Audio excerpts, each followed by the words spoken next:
Fearless Friday high school football coverage with the power of FearlessFriday.com. Every game, every hit. Every Friday night.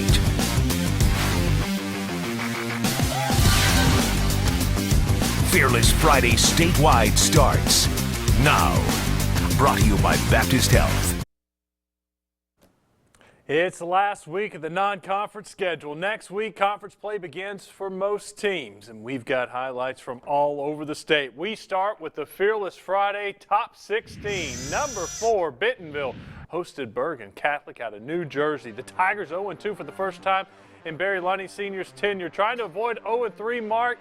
First up, Crusaders. They're intercepted by the Tigers' Kerry Collier. The Tigers ready to roll. They're at the goal line. Casey Ford's pass is intercepted by the Crusaders' Frank Feaster.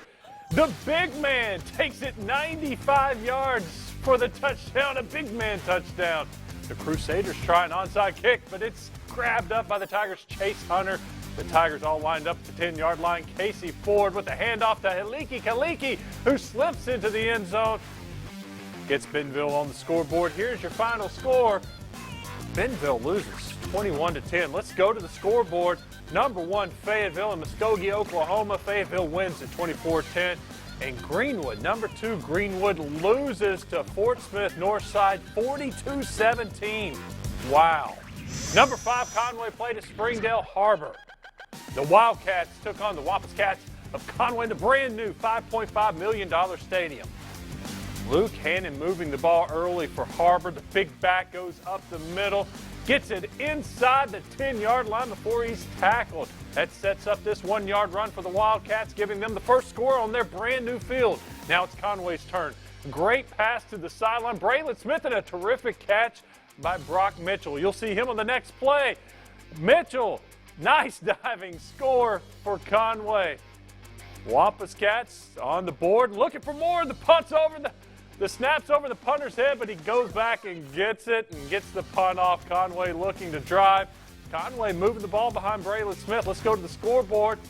Conway, Springdale, and Conway gets the win. 16-point win for the Wampus Cats. Number 6, Cabot on the road taking on Little Rock Fair. First play for Fair. The toss to the running back is high, and Cabot recovers. Tristan Bolus recovers. 2 plays later, Jess Reed dives in from the 1. Cabot goes up 6-0. Later in the first quarter, Gerard Barnes to Jake Ferguson. Panthers up 12-0. They roll in this one 41-0. Now to the clash of the Cardinals, Dollarway and Camden Fairview. Camden Fairview is ranked number 7 in the Fearless rankings. Gene Dumont joins us now with the highlights. Gene. Wes, like you said, matchup with the Cardinals, and they are high flyers. Dollarway averages 40 points a game, and Fairview averages 27, so you know we've got plenty of action to show you. Here come the Pine Bluff Dollarway Cardinals into Camden Fairview for a big-time matchup. On 3rd and 18, quarterback Logan Reed would find his receiver P.J. Thrower on the screen pass, and after a couple great blocks from his teammates, he would find the end zone to make it 7-0 Fairview.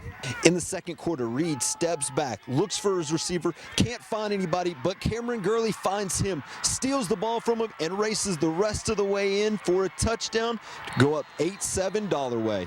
Ensuing possession, Camonte Wilson can't handle the snap. It would get bobbled around a couple times before James Smith would recover it for Dollarway. But a couple plays later, the tables were turned. Rashawn Blake gets the ball stripped by Chris Hargraves before Wilson picks it up and goes 60 yards for the Fairview touchdown to make it 14-8.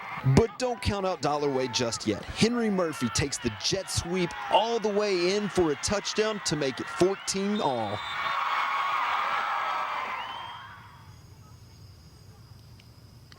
And Dollarway would only score one more time, but Fairview would score twice to win 28-20. So right now I'm going to bring in Fairview coach Mike Cox. Coach, congratulations on the win. How were you guys able to overcome that slow start? Well, you know, we preach a lot to our kids to just stay positive because bad things are going to happen in football if you play, and we couldn't have played no worse the first half. We were winning at halftime, so and we just overcome some mistakes, turned the ball over 3 times on kick returns, and kept putting our defense on the field. Our defense played well tonight, and we just got to get better each game. What was your defense able to do to stop them from scoring their average of 40 points?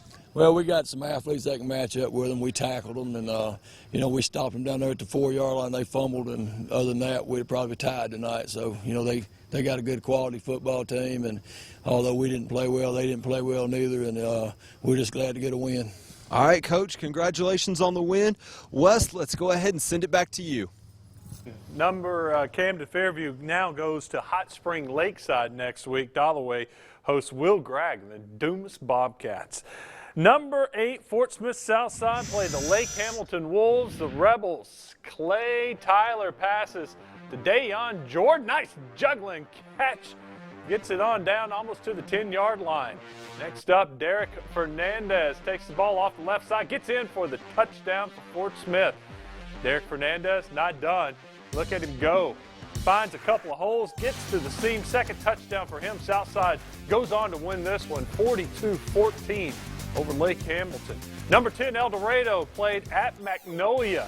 Kyron Sanders of Magnolia tries to throw a pass, but it's intercepted. Chris Austin, El Dorado gets the INT. El Dorado trying to score a touchdown before the end of the half, but Magnolia just won't allow them to get any yards at all. But Magnolia falls a little short. El Dorado wins at 21-12.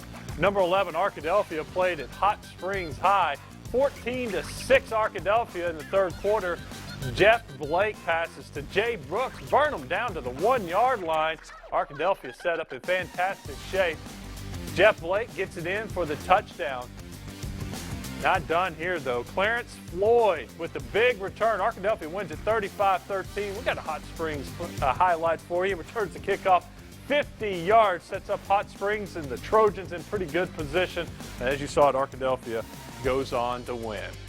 Now to a matchup of top 16 teams. Number 14, Pulaski Academy, playing inside the state for the first time this season. But no easy task. The Bruins played at number 16, Warren. Jason Snavely has more on the Bruins and Lumberjacks. Well, Wes, coming in tonight, the Pulaski Academy Bruins scored a total of 94 points the first 2 weeks of the season. So could the Lumberjacks stop that powerful Bruin offense here in Warren? The Pulaski Academy Bruins making their Arkansas debut tonight in Warren, and wouldn't you know it, they jump on the board first. Trey Bruce for 6, failed conversion, so it stays 6-0. But here come the Lumberjacks. Calais Cox gives Warren the 7-6 lead.